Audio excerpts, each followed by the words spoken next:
اعوذ باللہ من الشیطان الرجیم، بسم اللہ الرحمن الرحیم۔ السلام علیکم ورحمۃ اللہ وبرکاتہ۔ میں ہوں مخدوم بلال، آپ دیکھ رہے ہیں دین کی آواز 01۔ اگر آپ نے ابھی تک چینل کو سبسکرائب نہیں کیا تو کر لیجئے سبسکرائب۔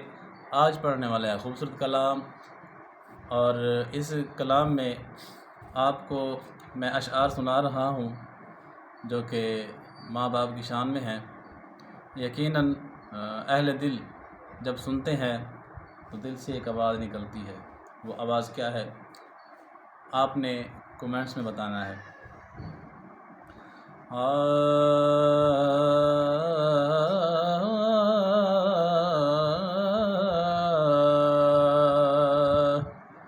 ایک گناہ میرا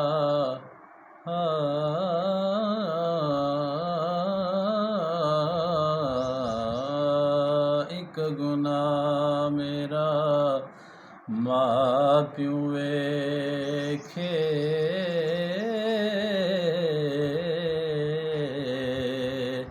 تے دیوے دیس نکالا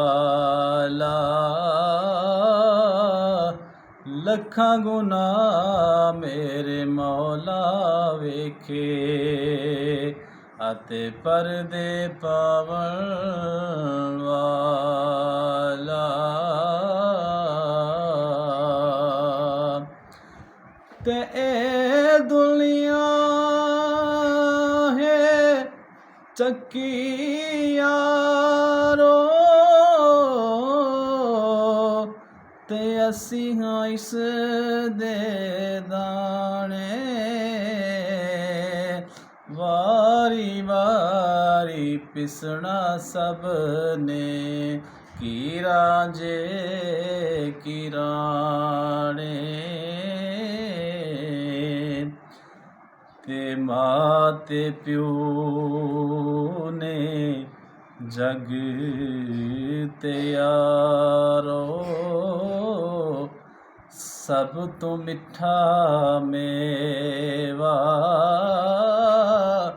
جس نے جنت جانا ہووے کر لے دعاں دی سیوا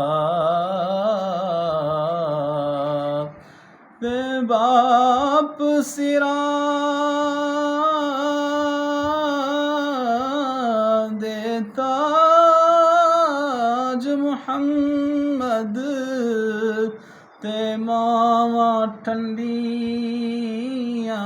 چھاواں ہر شے جگ تے لب جاندی پر نہیں ملدیاں نے ماواں۔ جی تو سبسکرائبر، اگر آپ کو یہ والے اشعار اچھے لگے ہیں تو مجھے کمنٹس میں بتائیں تاکہ میں مزید انہیں پڑھ سکوں۔ تو سبسکرائب کیجیے گا، ویڈیو کو لائک شیئر کیجیے گا۔ اللہ حافظ۔